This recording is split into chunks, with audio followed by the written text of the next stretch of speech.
Tama, once a foolish knight who met an embarrassing end at the hands of some lowly thugs, awakens in a dark labyrinth with fragmented memories of his past life. But to his shock, he has been reincarnated, not as a human, but as an S-rank behemoth, a creature so powerful that it can obliterate entire nations overnight. Despite his overwhelming strength, when Tama catches sight of his reflection, he is horrified to find that he now resembles nothing more than a dumb little cat. Soon after, a pathetic E-rank adventurer named Raru appears. Overcome by hunger, he is forced to bite the slime-like creature only to discover that it tastes strangely sweet. More importantly, he realizes that he has gained the monster's skills upon consuming it.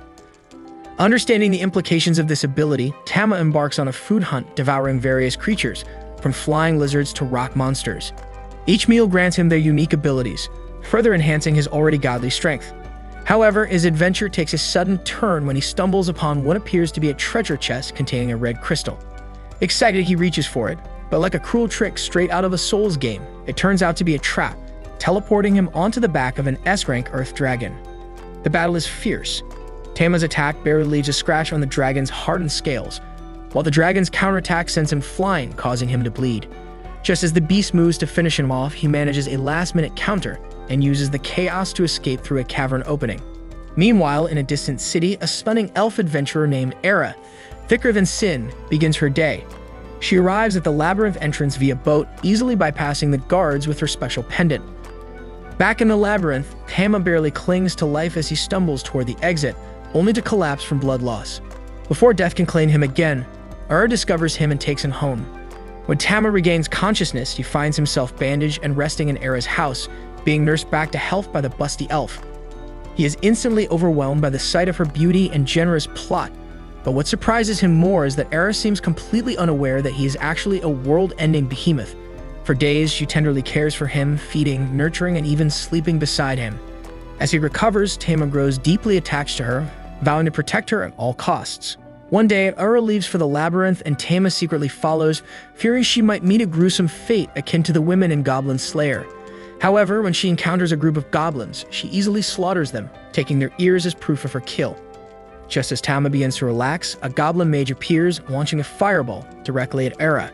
Frozen in fear, she is unable to react, forcing Tama to intervene. He pushes her out of the way and slashes the goblin's ugly face, sending it plummeting to its death. Era, astonished by her pet's unexpected bravery, showers him with affection on their way back to town.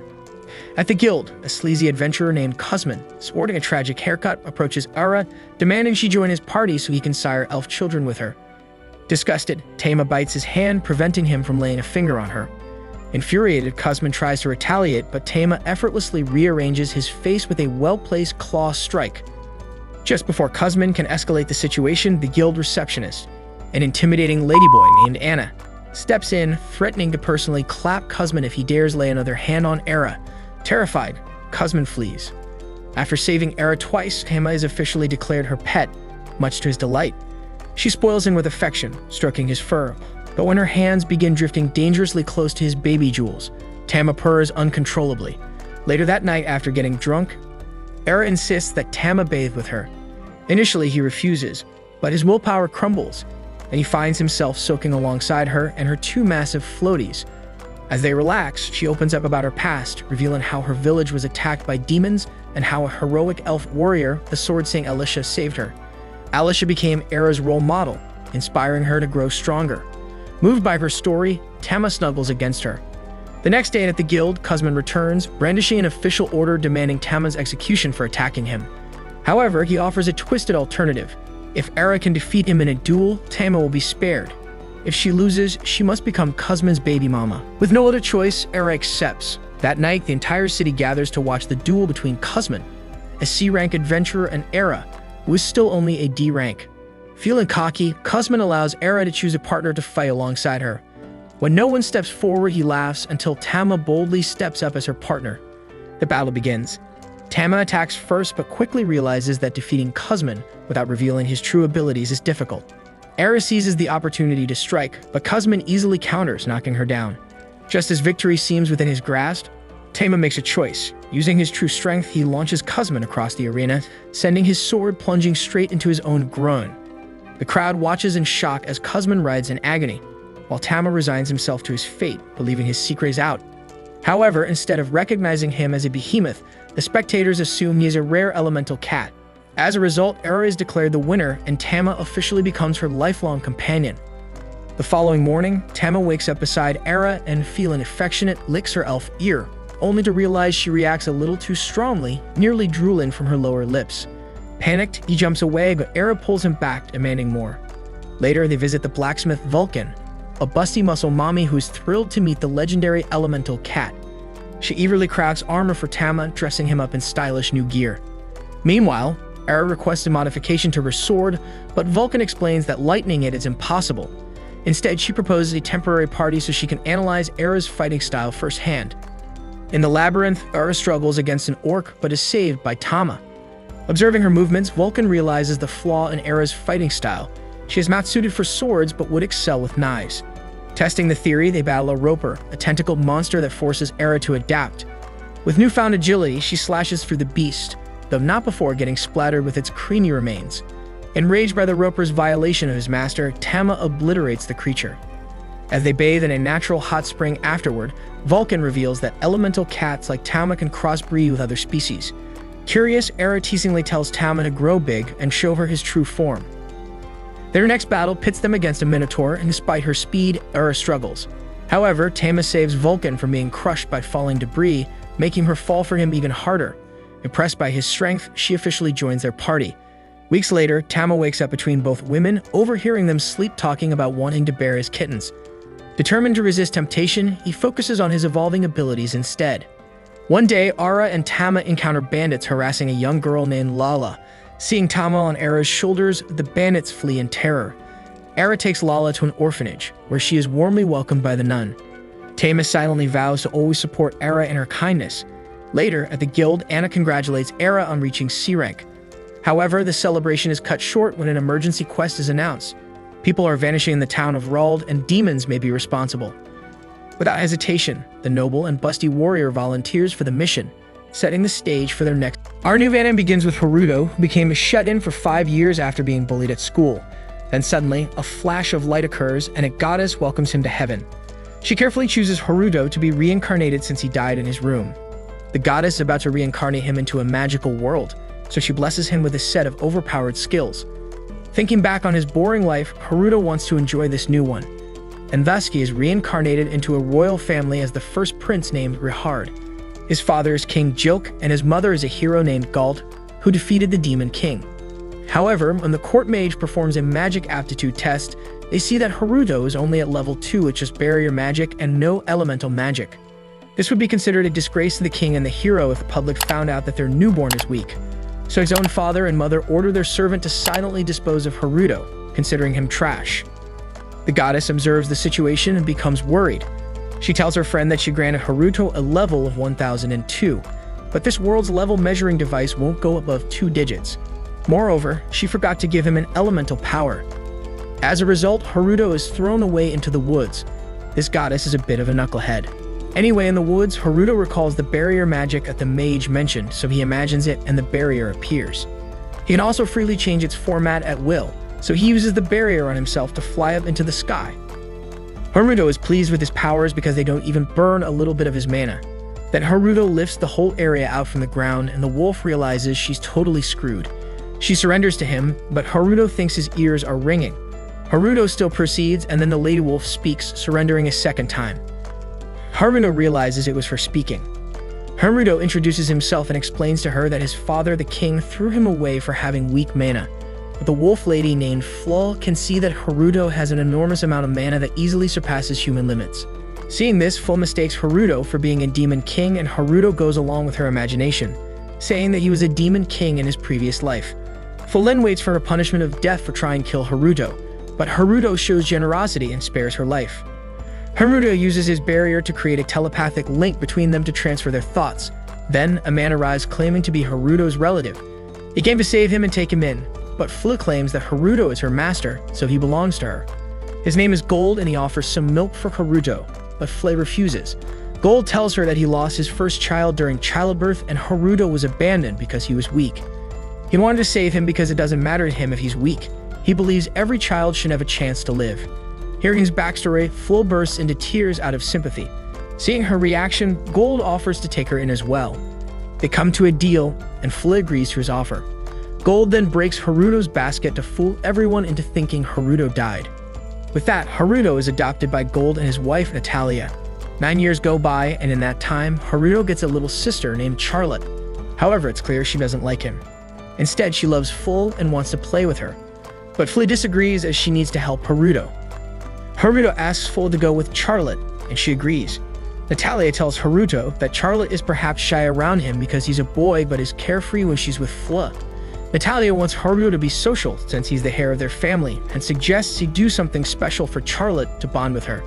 However, Haruto is planning to leave home once he comes of age. He even made a clone with a barrier, but doesn't move or talk. If he were to go off on his own, naturally Flea would follow him, and if that happens, Charlotte would hate him for her entire life. Then Gold calls Haruto out to the yard because he wants to train him in swordsmanship since Haruto has the lowest amount of mana. Haruto knows he won't get away from it. Also, Gold is a seasoned warrior at the top-notch level, nicknamed Earth-Shattering Warhammer, so Haruto uses a barrier on himself to make up for his lack of physical strength. When Haruto tries to strike, Gold sees the powerful attack and dodges it in time because it's powerful enough to put a dent in the ground. Gold is surprised to his core. However, Haruto still thinks that he's at level 2 because when he tested himself, his level showed as 002. But even with that level, he can do anything he wants with his barrier magic, even if he lacks elemental power. Later that night, Natalia notices that Gold is lost in thought. Gold tells Natalia that he trained Haruto today, but after seeing his powers, he thinks Haruto might be a reincarnation of a demon. There are records that one of the royal family members got involved with a demon, so it could be possible that Haruto has demon traits in him. Since the demon wolf, Flea, considers him her master, it could be possible. However, both Gold and Natalia don't care and want Haruto to live a normal and happy life. While everything seemed to be going fine, one day Haruto heard a commotion outside. He saw through his surveillance barrier that his father's army had been seriously wounded by attackers. Haruto rushed to his father and Gold told him it was the work of thieves who had attacked them out of the blue. Flea blamed Gold for his incompetence, which put Haruto in a bad mood. He healed almost all the wounded soldiers with his barrier magic, but didn't tell anyone he had done so. Later that night, when Haruto woke up to answer nature's call, he saw Flea standing outside his room. Haruto realized she was still upset because he had gotten angry at her earlier. She really was cute. Haruto apologized for losing his temper, and then he and Flea went outside. He used his surveillance barrier to locate the thieves who had attacked Gold and his army. Fortunately, one of his cameras spotted them, so Haruto quickly used his barrier to fly himself and flew to their location. Incidentally, Charlotte saw them flying away. At the thieves' hideout, some soldiers were involved with them. Unfortunately for them, Haruto arrived, taking down their guards. He quickly froze the thieves with his barrier magic, and when one of them tried to speak nonsense, Haruto made an example out of him. After tying them up, the captain of their group told Haruto that they were soldiers of the neighboring empire infiltrating to cause chaos. They even had a mole working for them, helping them pass the borders of the empire. That was all they knew. Haruto realized that someone more influential than Gold must be behind this plan. The attackers begged for their lives, but Haruto ordered Flea to burn down the entire fort as he couldn't spare those who had attacked his father. Flea burned it all down. Now the matter at hand was to find out why the Imperial soldiers were involved in attacking his father. For the time being, Haruto sent an anonymous letter to inform Gold about this. He mentioned the mole at the border and how he had taken down the thieves and their fort. Somehow, Gold also suspected the involvement of the Imperial family. Meanwhile, Charlotte wanted to know who had helped them. Gold suspected Flea given she was a demon and a powerful one at that, but Charlotte remembered seeing Haruto and Flea flying. She asked Flea thinking there were two Harutos. When she saw Haruto flying, she ran to his room but found him sleeping like a log. However, she couldn't sense Haruto's overwhelming mana while he was asleep. Flea was impressed that Charlotte could sense Haruto's mana and as few people could do that. Charlotte wanted to know more about Haruto's powers, but Flea kept silent. Charlotte later told Haruto about this, and he started setting up more surveillance barriers to keep an eye on her movements as he wanted to hide his powers from her. For several days, Charlotte kept following Haruto whenever he tried to sneak out, spying on him. Finally, on the 7th day, the situation reversed and Haruto was the one keeping an eye on her.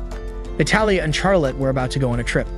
Haruto suddenly received an alert from the barrier he had placed around Charlotte, indicating they were in danger. Their carriage was attacked by Imperial soldiers. Natalia fled to save Charlotte, blocking their magic attacks, but one spell hit her leg. Haruto communicated with Charlotte through a barrier spell, guiding her to safety. Natalia noticed someone was guiding Charlotte but didn't question it. However, their escape led them to a high cliff. Even so, Natalia jumped off and landed roughly. Charlotte pointed out a cave where they could hide. Natalia took her inside and saw it was filled with luminous plants. She told Charlotte she would go out to find the hero who had helped them reach the cave and asked Charlotte to stay hidden. Just as Natalia left, the cave was covered by an illusion spell and the attackers found her. Natalia considered ending her life rather than being captured, but her dagger was shattered into pieces and an electric shock knocked her out. Haruto arrived just in time, furious that these men had harmed his mother. With a single command, he sent them flying away. He brought Natalia into the cave, asking Charlotte to look after her. She stopped him and asked if he was the hero who saved people and punished sinners. Haruto hesitated, as it was such a childish question. But eventually, he went along with it and accepted the role of a hero, asking her to keep it a secret. After cleaning up the mess, Haruto returned home and Gold got the news of their situation. He wanted to thank the mysterious hero who had saved them. Gold then asked Haruto about the incident, but Haruto remained calm, not worried about the Imperial soldiers, which Gold believed. Natalia and Charlotte then returned home and Gold was relieved to see them safe. For the first time, Charlotte showed affection for her older brother, shocking both of her parents. She kept it a secret that Haruto was the one who had helped them. As episode 3 starts, Charlotte now goes to Haruto every day to play with him, and Haruto doesn't dislike it, especially seeing her cuteness. However, Charlotte is drawn to his surveillance screen and thinks it's ancient magic. Haruto explains that it's hard to learn Wasp magic without proper information. Charlotte then takes Haruto to the castle's library, and he realizes for the first time that their castle has a library. Charlotte picks up a few books on ancient magic like a real librarian because their mother, Natalia, and Fool always read these books to her. Since she can't read herself, she sits on Haruto's lap to read the book, but Haruto tells her to sit beside him on a chair. However, Charlotte is used to sitting on Flea's or her mother's lap while reading. Haruto begins reading the book and discovers that gods can travel between worlds, similar to the anime he used to watch in Japan. Hearing this, Charlotte becomes excited and wants to know more about anime.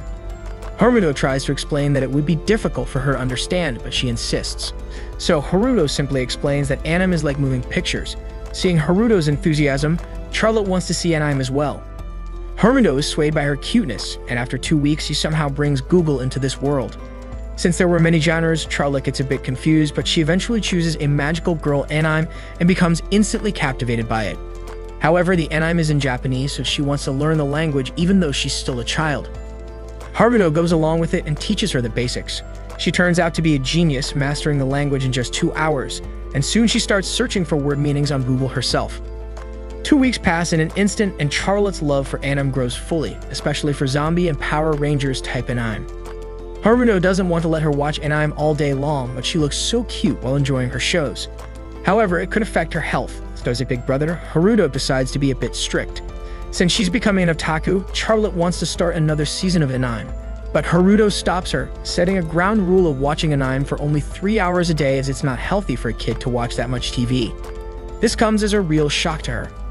At dinner, Charlotte is dozing off, so Gold asks Haruto what she's been up to as she spends all her time with him. Charlotte quickly gets up to tell them that she's studying ancient magic with Haruto. After dinner, Charlotte continues to follow Haruto with her puppy dog eyes for more anime, but Haruto is firm about the 3-hour rule. She can tags along in the bath because she has nothing else to do besides watch anime. Typical otaku behavior. Charlotte notices Haruto's royal birthmark, but she has no idea it's a royal mark and instead thinks it's a hero's mark. Finally, when it's night, Charlotte is still sticking to him while their mother, Natalia, enjoys herself and supports Charlotte from afar. Then the day comes when Gold leaves to wipe out the remaining thieves and Charlotte starts worrying about him. She wants Haruto to do something since he's the hero of justice. Haruto, once again swayed by her puppy dog eyes, gives in. She wants Haruto to transform like a hero, so he fulfills her wish by choosing the look of La Luche Vi Britannia. Charlotte wants to tag along as well, but Haruto refuses because it's dangerous, seeing her sad. Haruto gives her a live surveillance feed, which brightens her up. Haruto then finds those thieves and traps them with his barrier. It's way too easy. He confronts them to give Charlotte a live anime experience. After defeating them, Gold arrives and isn't hostile toward Haruto, asking for his name. Haruto, unable to come up with anything, names himself Still Pending.